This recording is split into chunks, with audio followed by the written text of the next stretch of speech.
아반떼 N9입니다. 드디어 아반떼에 제대로 된 차량이 나온 것 같죠. N을 앞두고 있지만 어쨌든 N9에서도 그 만족도는 높다고 말씀드리고 싶고요.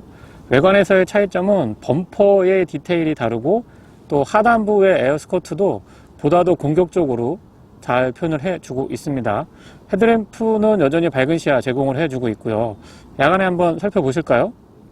앰비언트 라이트는 크러쉬 패드 중앙에 얇고 길게 그리고 진하게 자리 잡고 있습니다. 실내등은 LED가 아니라서 좀 아쉽긴 합니다. DRL만 점등한 상태고요. LED 타입 헤드램프를 켰습니다. 프로젝션이기 때문에 빛을 잘 모아주고 백색에 가깝습니다. 지금 화면에는 어떻게 보이실지 모르겠어요. 그리고 조사각 조절이 확실한데요. 0레벨부터 좀 내려볼게요. 지금 이 상태가 0레벨이고 3레벨까지 레벨링도 정확하게 움직여줍니다. 상하향의 변동폭도 제법 있는 편이죠. 호돌이 보였다 안 보였다 하는 거 확인을 할 수가 있고요. 시원합니다. 야간시야. 아래쪽에 잔상 같은 것들도 그렇게 심한 편은 아니고요. 바깥에서 보니까 자연광에 가깝습니다. 자연광에 가까워서 눈의 피로도가 적은 게 특징이라고 할 수 있고요.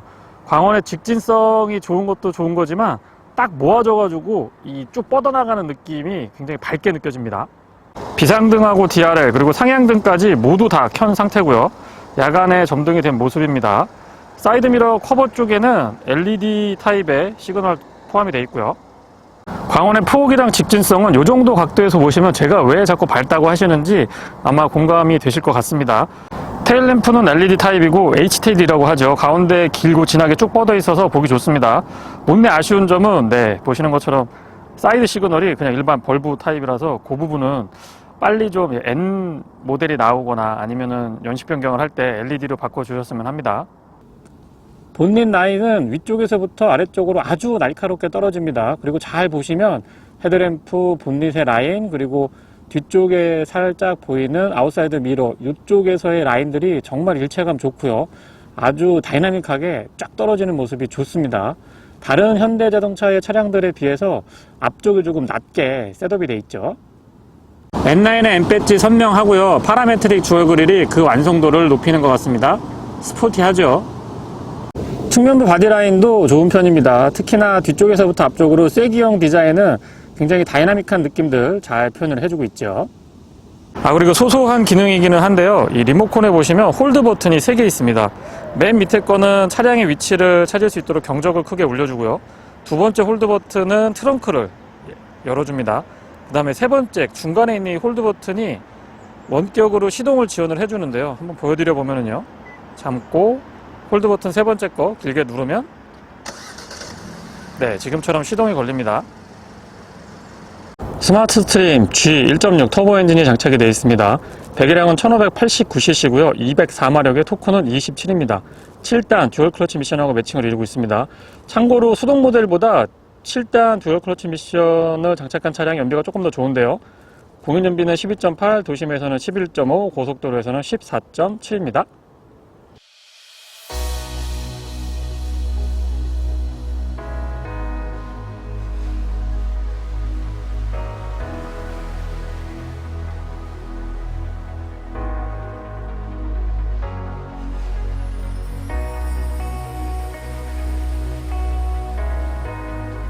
측면 프로포션에서도 여전히 다이나믹한 느낌 가져가고 있습니다. 시승 차량이 레드 컬러이기 때문에 보다 강렬한 느낌이 있고요.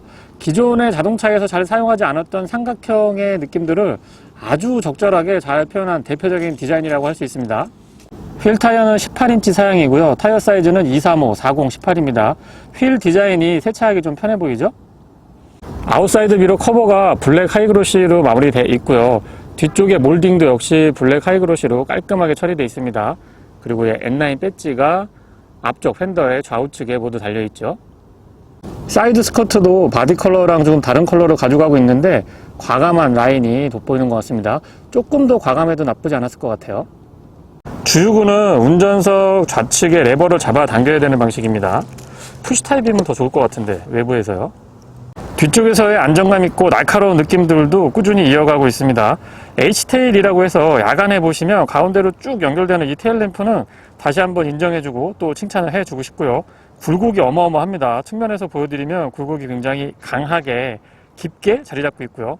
한 가지 아쉬운 점을 말씀드리면, 이 시그널은 좀 LED로 해줬으면 좋았을 것 같은데, N9 말고 N 모델에서는 좀 기대를 해 보겠습니다. 하단부의 디퓨저 쪽을 이렇게 내려와서 보시면, 광택이 조금 있는 재질이고, 바디 컬러랑 다르게 분리를 해 놨습니다. 그래서 조금 더 스포티한 맛을 잘 살려주고 있고요. 페이크 컴플러는 물론 아니지만은, 양쪽으로 듀얼 타입이었으면 좋겠는데, 싱글 타입이고, 조수석 뒤쪽으로만 뽑혀져 있습니다. 그래도 머플러 팁은 지금 2개를 갖춰주고 있어서 약간 스포티한 맛 살려주고 있는 것 같습니다. 이렇게 보시면 뒤쪽에 이 움푹 파여있는 부분이 정말 과감하다라는 느낌을 받고요. 그러면서도 디자인의 일체감을 잃지 않았습니다. 이런 라인은 기존의 차량들에서는 쉽게 보여지지 않았던 부분이고요. 그리고 트렁크 리드 부분에 립 스포일러가 적용이 되어 있습니다. 카본을 기대했었는데 그냥 블랙 하이그로시로 깔끔하게 마무리해주고 있네요. 트렁크는 현대 엠블럼 이 아래쪽에 검은색 부분을 눌러주시면 되고요. 약간의 텐션이 있는데 조금 약한 것 같습니다. 안쪽의 공간은 현대자동차의 장점을 10분 잘 발휘하는 모습이죠. 넓고 활용도가 굉장히 좋다라는 점은 분명한 장점으로 말씀드리고 싶습니다. 뒤쪽의 등받이는 여기에서 풀이라고 되어 있는데 잡아당기시면 접을 수가 있어서 큰 짐 같은 것들 싣고 나르실 때 좀 편리하게 사용을 하실 수가 있죠. 바닥은 커버가 조금 얇은 듯 싶은데 뒤쪽에 뭐 그렇게 소음이 많이 발생하는 차량은 아니기 때문에 크게 상관없을 것 같고요. 아래쪽에 스페어 타이어가 없고 펑크 소리켓을 갖추고 있다 보니까 공간이 굉장히 여유가 있습니다. 이런 데도 방음 같은 거 조금 더 마무리해주고 스티로폼으로 꽉 짜가지고 안쪽에 타월이라든가 세차용품 같은 거 보관할 수 있도록 배려를 해주셨으면 조금 더 실용적이지 않을까 싶은 생각을 해보게 됩니다. 뒤쪽에서 봤을 때의 공간감 역시 좋은 것 같고요. 지금 다시 보니까 조명이 저 위에 살짝 있는데 측면에도 조명이 있었으면 어떨까 싶은 생각이 있습니다. 참고로 조명은 할로겐 타입이죠.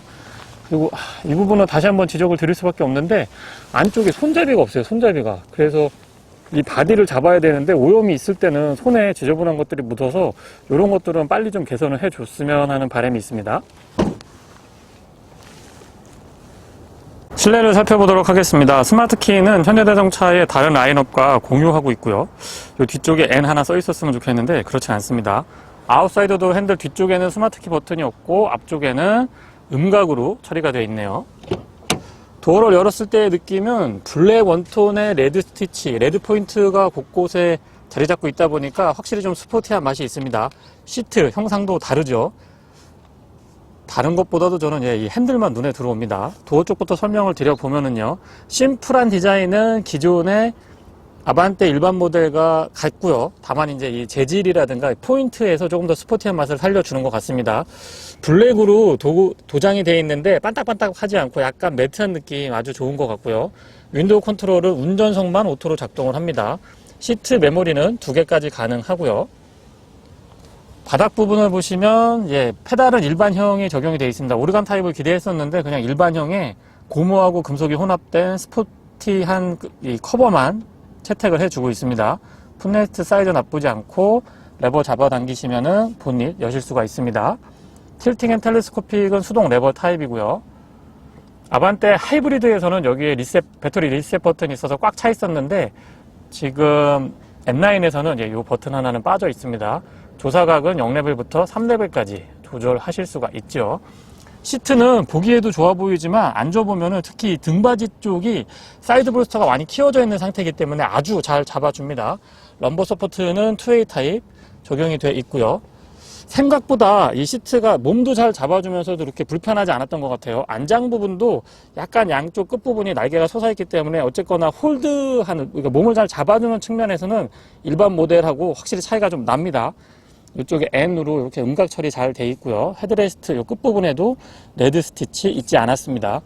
확실히 시트가 이 스포티한 맛을 잘 살려주고 있는 것 같습니다. 스티어링은 3스포크 타입이고요. N 모델에 적용이 되는 그 핸들 그대로입니다. 그래서 이 코나 N9에서는 저는 이 스티어링이 너무너무 아쉬웠는데 아반떼 N9에서는 너무 만족스럽습니다. 이 핸들만 보더라도 좀 달리는 친구 같잖아요. 안쪽에 타서 설명 이어가 보도록 할게요. 시동은 버튼 타입이고요. 1.6L 가솔린 터보 엔진은 비교적 마일드한 편입니다.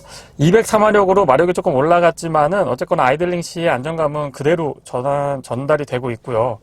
이 왼쪽에 비어있던 이 공간에는 드라이브 모드가 자리 잡고 있습니다. 이 다이얼 방식이 아니고 그냥 이 푸시 타입 버튼이라서 사용하기 좀 편리했던 것 같아요. 참고로 보여드리는 게 보시면 드라이브 모드는 총 4가지죠. 노멀, 에코, 스포츠, 스마트. G70 페이스리프트처럼 스포츠 플러스를 기대를 했었는데 그런 부분은 조금 아쉽다고 좀 말씀을 드려보겠습니다. 스티어링 좌측에는 인포테인먼트에 관련된 기능들, 그리고 여기 보니까 이 패드 시프트가 근사하게 자리 잘 잡고 있습니다. 큼직하죠. 그리고 우측에는 스마트 크루즈 컨트롤에 관련된 기능들 정리되어 있습니다. 하단부에 보시면 M 배지 선명하고요. 또 이런 스티치 같은 것들을 레드로 포인트를 주다 보니까 확실히 좀 스포티한 맛 잘 살리고 있는 것 같아요.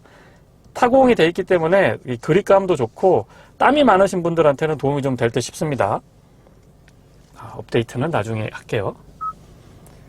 이 패널 자체가 클러스터부터 쭉 연결되는 이 라인이 참 좋습니다. 그리고 전혀 이질감이 없이 그냥 일자로 쭉 되어 있는 것보다 약간 이렇게 꺾어지는 이 맛이 저는 조금 더 좋은 것 같습니다. 고해상도 와이드 타입이 적용이 되어 있고요. 이 조작을 해보면은 굉장히 빠릿빠릿하게 작동을 해줍니다.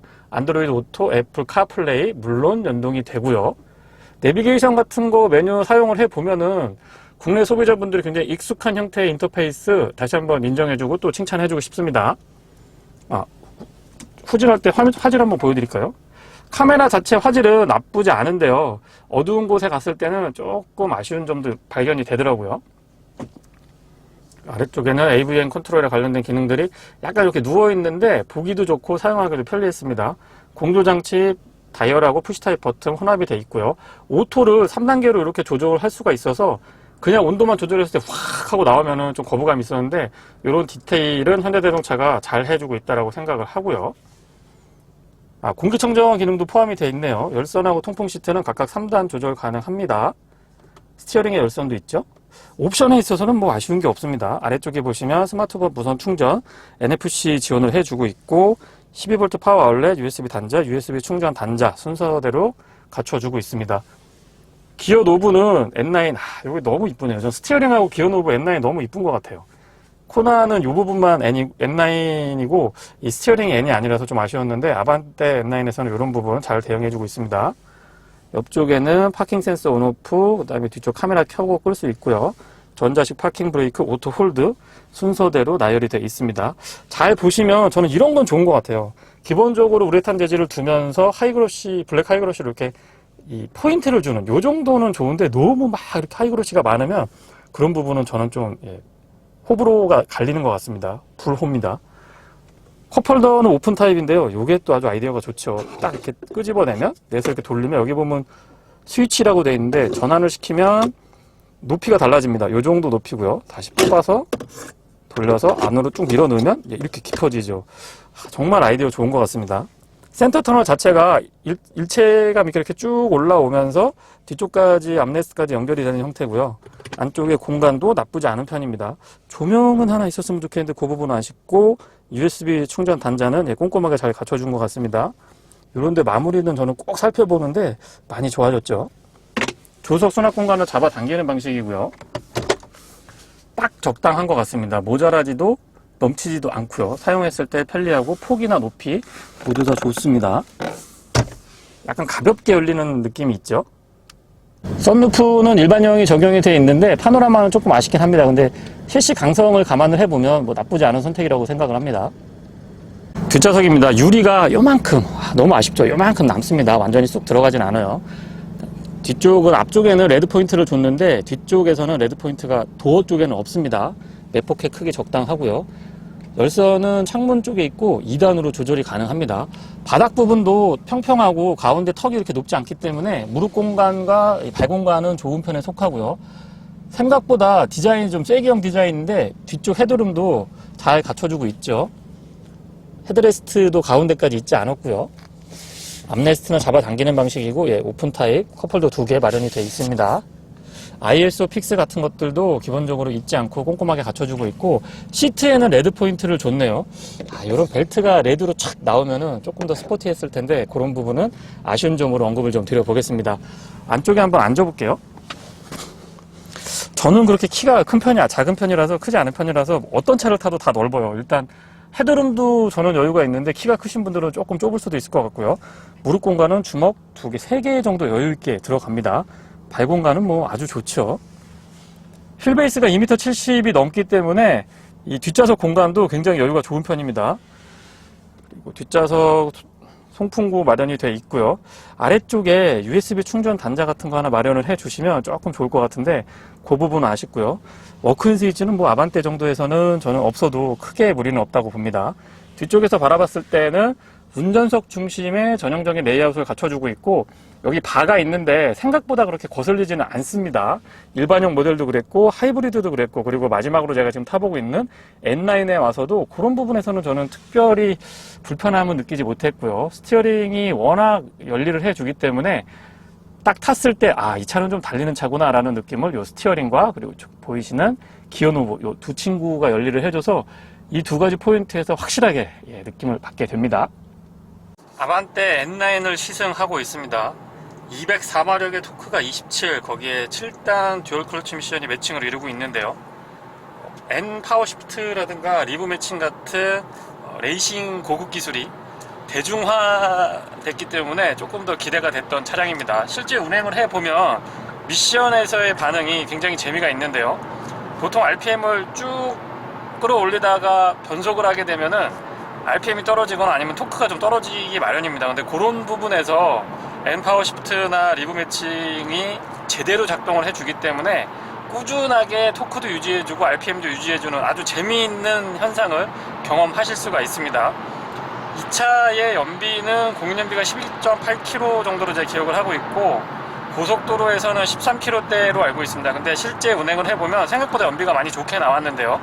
에코 모드에서 한 80에서 100 정도 스마트 크루즈 컨트롤을 사용을 했을 때에는 약 16.5에서 17.5 정도의 준수한 연비를 보여줬습니다. 분명히 아반떼 N9은 좀 달리는 친구인데요. 이 친구가 달리기만 잘하는 게 아니고 또 효율도 나쁘지 않습니다. 시속 100km는 약 1900rpm에서 2000rpm 이 사이에서 구현이 되고 있고요. 기준 속도를 봤을 때 RPM이 터보 엔진이고 또 좀 달리는 차량이다 보니까 많이 낮다고 보긴 어렵습니다. 물론 이제 1600cc라고 하는 배기량을 감안을 해보면 1950rpm 정도에서 100km가 구현이 된다라고 하는 거는 어느 정도의 출력이 담보가 됐다라고 볼 수는 있고요. 악셀 반응이나 엔진 회전 질감은 기존 아반떼 일반 모델에 비교했을 때 확실한 재미를 더해준다고 말씀을 드려보겠습니다. 꼭 한번 시승을 해보세요. 정말 재미있게 탈 수 있는 차가 바로 아반떼 N9이라고 생각을 합니다. 엔진의 이 회전 질감이라든가 S모드로 놓고 좀 킥다운 같은 거 해봤을 때의 치고 나가는 맛은 정말 좋고요. 배기는 싱글 타입의 머플러 틴만 지금 듀얼로 되어 있는데, 엔진의 어떤 회전 질감이라든가 좀 괄괄한 느낌에 비해서는 뒤쪽에서 들리는 배기음이 약간 밋밋하지 않느냐 싶은 생각이 듭니다. 일반 모델에 비교했을 때 서스펜션의 세팅이 뒤쪽이 멀티링크라서 부드러울 것 같지만 부드러우면서도 조금 더 유연하고 또 약간 좀 단단한 셋업을 갖추고 있습니다. 그래서 일부 조건에서는 조금 튀는 듯한 느낌도 들긴 합니다만은 어쨌거나 고속주행에서의 안정감은 확실히 일반 모델에 비해서 우위에 있다고 말씀드리고 싶고요. 스티어링의 디자인도 N이지만 실제 조금 더 묵직한 느낌의 이 반응이 있습니다. 그래서 MDPS의 어떤 안정성이라고 하는 측면, 도타도 그렇게 많지 않다고 하는 측면에서는 저는 오히려 일반 모델보다 조금 더 묵직하면서 안정감 있는 이 스티어링의 세팅이 조금 더 아반떼에게 맞지 않나라는 생각이 들기도 하고요.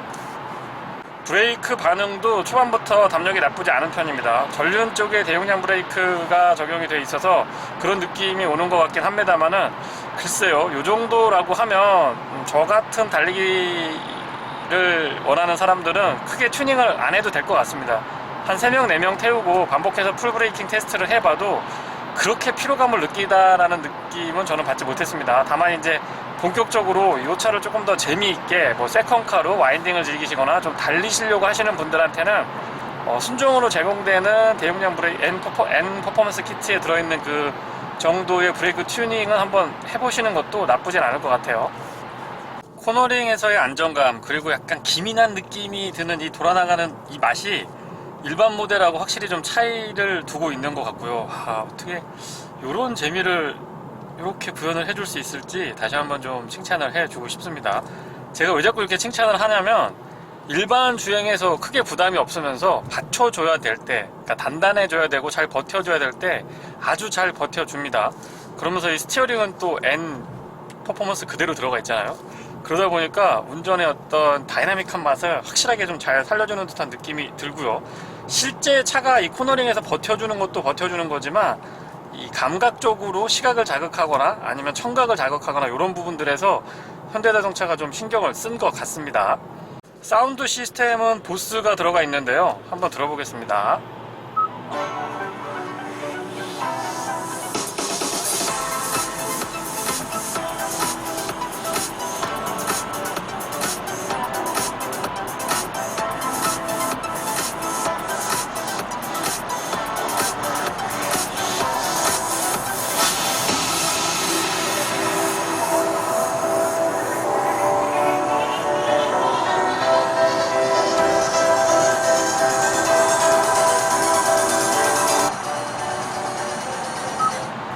예, 이 고음하고 중음하고 저음이 비교적 밸런스가 좋은 편이고요.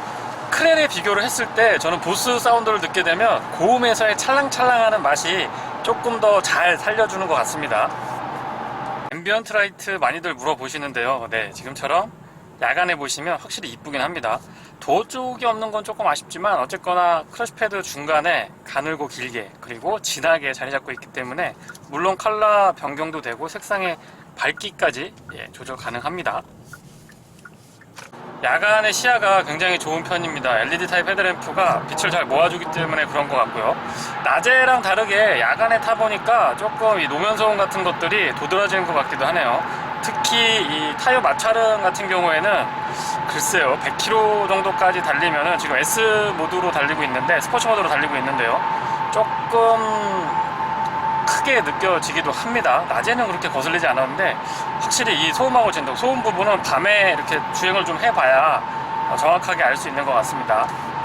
배기음이 약간 낮게 깔리는 듯한 느낌이 드는데 사뭇 좀 재미있는 자극을 해주는 것 같고요. 소음하고 진동 부분은 기준 이상은 되는 것 같습니다. 이중접합 차음유리 같은 거 적용이 안 돼 있는데도 불구하고 터널 들어가 보면은 지금 카메라 고정 위치가 천장에 바짝 붙어 있어서 조금 더 도드라지게 느낄 수는 있으실 것 같은데요. 실제 운전을 할 때 들어보면은 크게 그렇게 거슬리지도 않습니다. 시속 한 120에서 130까지 올려봐도 A필러 쪽에서 풍절음 같은 거 급격하게 커지거나 그러지 않고요. 워낙에 뭐 쐐기용으로 디자인이 공기 저항을 좀 덜 받게 돼 있잖아요, 아반떼가. 그래서 그런 부분도 영향을 주는 것 같긴 한데 노면에서의 소음 그리고 이 측면에서의 풍절음이나 공명 같은 것들도 비교적 대응 잘 해주고 있습니다. 전방의 시야 탁월하고요. HUD가 없는 점은 못내 좀 아쉽긴 합니다만은 어쨌거나 이 클러스터 10.25인치가 두 개 딱 붙어 있잖아요. AV&D 10.25인치 이렇게 넓게 쫙 연결되니까 요 라인이 참 그 시선을 편안하게 해줍니다. 운전의 시야를 떨어뜨리지 않으면서 집중할 수 있게 해주고 있고요. 뭔가 신차를 타고 있는 듯한 느낌을 전달을 해주는 것도 역할 톡톡하게 잘 해주고 있습니다.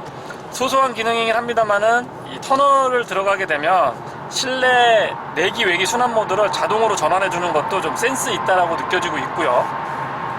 블라인드 스팟은 지금 빨간색으로 아웃사이드 미러 안쪽에 미러 제일 끝쪽으로 이렇게 표시가 되고 있는데 A필러 쪽에 주는 것도 괜찮지만 너무 또 바깥쪽에 있으면 애매할 수 있거든요. 근데 이 디자인 때문에 그런 건지 아니면 거울의 위치나 이 구조 자체 때문에 그런 건지 모르겠습니다만 생각보다 이렇게 앞쪽에 딱 시선을 두고 있으면 여기에서 빨간번 들어왔을 때 눈에 잘 들어오는 것 같습니다. 시트 포지션도 살짝 낮은 듯 싶으면서 허벅지 부분이 조금 올라와 있어서 스포츠 타입 시트가 그런 부분들은 장거리 운행에 조금 더 도움이 되는 것 같습니다. 그러면서 이 엉덩이랑 이 등받이 쪽이 약간 이렇게 테두리가 올라와 있어서 잘 잡아주니까 뭔가 좀 꽉 껴있는 듯한 느낌, 그러면서 안정감을 더 주는 것 같아요.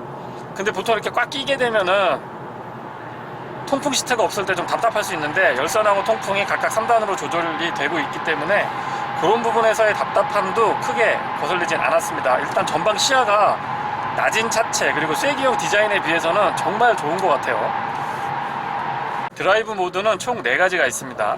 보시면 노멀, 에코, 스포츠, 스포츠에서는 반응이 움찔하죠. 스마트, 이렇게 4가지가 있는데 주로 저는 스포츠로 많이 다녔던 것 같아요. 왜냐면은 기어 변속이라든가 이 악셀의 반응이 너무 빠릿빠릿하고, 특히 S모드로 전환을 했을 때, 그러니까 스포츠 모드에서 S모드로 전환을 하고 맘먹고 달려보면은 와, 정말 1.0 터보 엔진으로 달릴 수 있는, 끝까지 나가는 것 같은 느낌이 듭니다. 가성비라고 하는 부분도 언급을 드릴 수밖에 없는데요. 이 정도 가격대에 편안하게 일상도 즐길 수 있고, 또 달리고 싶을 때 어느 정도까지 달릴 수 있는 이런 차량 쉽지 않은 것 같은데, 역시 현대자동차의 경쟁력은 소나타나 그랜저보다 저는 아반떼에서 찾는 게 맞다고 생각을 합니다. 잘 만들었어요, 이 차.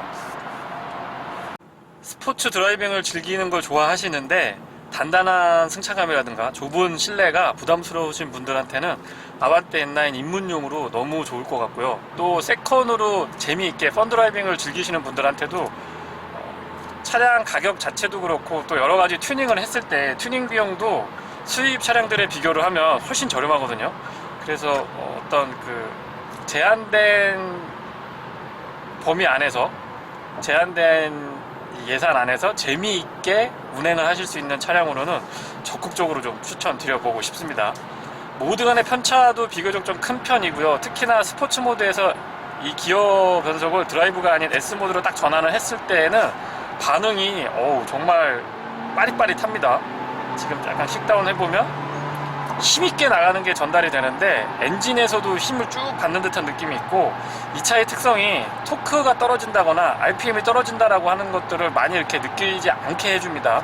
그런 부분들이 확실히 예전에 비해서 현대자동차 그리고 N9, N 모델들이 급격하게 좋아지고 있는, 발전하고 있는 대표적인 부분이라고 보고요. 스마트 크루즈 컨트롤은 적극적으로 추천을 드리는 옵션 중에 하나인데요. 너무 편안합니다. 셋업 했을 때에 이 민감하게 반응하는 것도 좋고, 가감속도 굉장히 부드럽게 대응을 잘 해줍니다.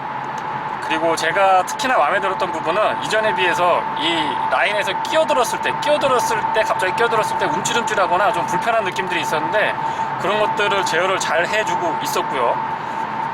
그리고 구간 단속이라든가 단속 시점에 딱딱딱 도달하게 되면 차가 알아서 인지를 해주고, 물론 뭐 GPS를 통해서 내비게이션하고 연동이 돼서 그렇겠죠. 그런 부분들에서 또 적절하게 대응을 잘 해주니까 운전자가 마음 놓고 편안하게 운전을 할 수가 있습니다. 조향 보조는 이 장치가 장착되어 있는 차량 탈 때마다 제가 계속해서 언급을 드리는데 너무 짧아요. 그러니까 차는 한 5분이고 10분이고 더 유지를 할 수가 있는데, 일부러 시스템에서 제어를 좀 해줘서 한 1분 남짓? 너무 빨리 그러니까 스티어링을 잡으라고 메시지를 줍니다. 이 하드웨어나 소프트웨어적으로 부족함은 없는데, 지금 보이시죠? 이렇게 빨리빨리 잡으라고 하니까 물론 안전운전에 도움이 되는 건 맞습니다만, 글쎄요, 이 고속도로라든가 좀 안전이 어느 정도 확보되어 있는 도로 조건이라고 한다면은 한 5분 정도? 3분에서 5분 정도까지 좀 늘려주는 건 어떨까라는 생각도 해보게 됩니다. 충분히 할 수 있는데 법제도에 부딪히는 것 같죠?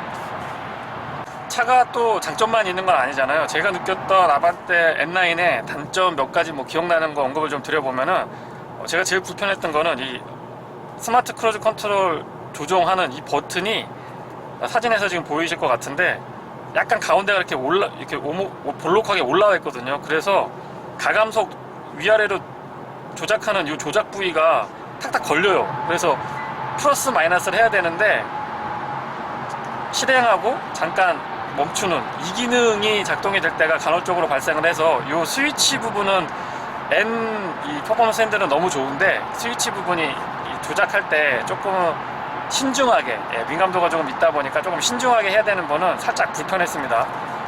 그리고 승차감, 그리고 연비 부분인데요.